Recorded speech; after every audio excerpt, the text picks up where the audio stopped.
Welcome back to the Ultimate Dog Championship, the show where we put two dog breeds up against each other over 5 rounds to duke it out for the crown of the best dog breed. Today's contest sees the veteran Cane Corso welcoming the newcomer, the Boerboel. The Boerboel is a very self-confident dog renowned for being courageous, showing very little fear in any situation they find themselves in, which is one of the reasons they are so highly prized in their native South Africa for being superb watchdogs. With this said, they are intelligent, but they need to be well socialised from a young age, and their training must start early for these large dogs to grow up into well-rounded, obedient, mature animals.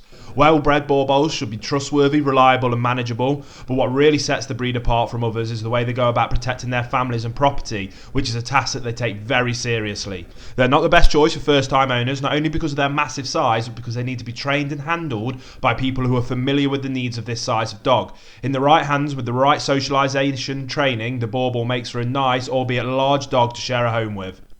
The Cane Corso is known to be reliable, trustworthy and loyal. They form strong bonds with their families, being totally devoted to them. They boast having a strong protective instinct, although they are gentle and affectionate by nature too. They tend to be a little aloof and wary when they are around people they do not know, but would rarely show any sort of aggression towards a stranger, preferring to keep their distance and just let their owners know they are around. Once they get to know someone, they are generally fine around them.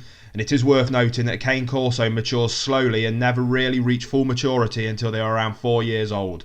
Extremely close round here, and both dogs are guarding breeds with superb temperaments, but I'm going to have to give this round to the Cane Corso.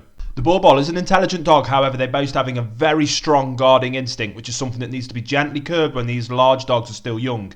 Leaving their education until they are older can make them harder to train simply because of their large size. And with this said, in the right hands with the right amount of early socialisation and the correct sort of training, the Boerboel is a very responsive dog and one that does learn things very quickly. The key to successfully training a Boerboel is to make sure that they understand the limits and boundaries, which is a dog must respect from an early age.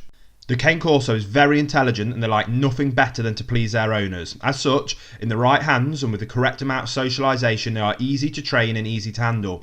However, these large, smart dogs need to know their place in the pack and who to look for direction and guidance to be truly well-rounded, obedient dogs. Without this, a dog would quickly take on a more dominant role, making them a lot harder to live with.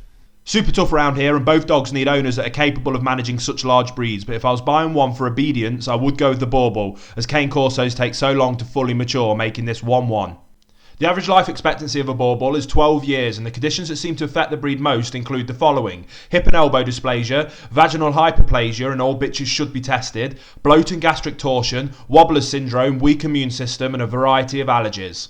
The Cane Corso has a life expectancy of 10 years and commonly suffers from cancer, hip and elbow dysplasia, cherry eye, cardiomyopathy, epilepsy, wobbler's syndrome, thyroid issue, skin disorders and allergies, bloat and cruciate ligament issues.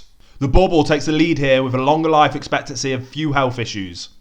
Boerboels are natural watchdogs, and as such they don't need to be taught to guard or protect, which could end up making a dog more dominant and aggressive, which is something that should be avoided at all costs. Their size alone is impressive enough to put any wrongdoers off, but their need to protect makes the Boerboel a formidable watchdog. They have an amazing perception for any impending threats and will place themselves between an owner and the threat as a way of protecting them. The Cane Corso is a natural watchdog, which is a trait that is deeply embedded in the dog's psyche. This, together with their need to protect, makes them formidable and impressive watchdogs that would make for a bad day for any potential bad guy. Both dogs make superb watch and guard dogs, so much so that it's nearly impossible to choose between the two. So I'm deploying my method of if I was being mugged and can only choose one, which would I go for? And for me, that would be the Cane Corso, making this 2-2 going into the final round. Males can grow 64 to 70 centimetres, weighing 70 up to 90 kilos, with females 59 to 65 centimetres and also being able to weigh between 70 and 90 kilos. The Boerboel is an extremely large, muscular and stocky dog, but despite their size and rather bulky appearance, they are athletic and boast a quick turn of speed when needed. Males tend to be larger and heavier than their female counterparts, but both boast having large heads, which is a breed's impressive and distinctive feature. Their heads are unique, but always well in proportion with the rest of the body, being broad, short and quite blocky, with dogs having a nice full cheeks. Males grow 62 to 70 centimetres, weighing 40 to 45 kilos. Females 58 to 66 centimetres, weighing 40 to 45 kilos. The Cane Corso is a large dog and one that boasts a great deal of muscle tone, which adds to their very powerful and athletic appearance. They are quite imposing, but at the same time they are well proportioned, even though they have large heads typical of the Mastiff type breeds. Before we judge the final round, I'd like to very quickly tell you about our awesome store where we sell amazing t-shirts, hoodies, posters and much more at great prices with worldwide shipping and 24/7 customer support. If you're interested in some new gear and supporting the Canine Show, then the link's in the description. I hate deciding these contests in this subjective round, so I'm going to rip it off like a plaster and choose the Cane Corso in terms of looks for me. So the Cane Corso takes another win with a super close 3-2 victory over the newcomer. I hope you enjoyed the video, guys. If you did, make sure to click that like button and subscribe if you're new around here. Let me know how you judge the fight in the comment section below, and do you agree with my score of 3-2 to the Cane Corso? And don't forget to tell me who you would like to see it battle it out next time on the Ultimate Dog Championships.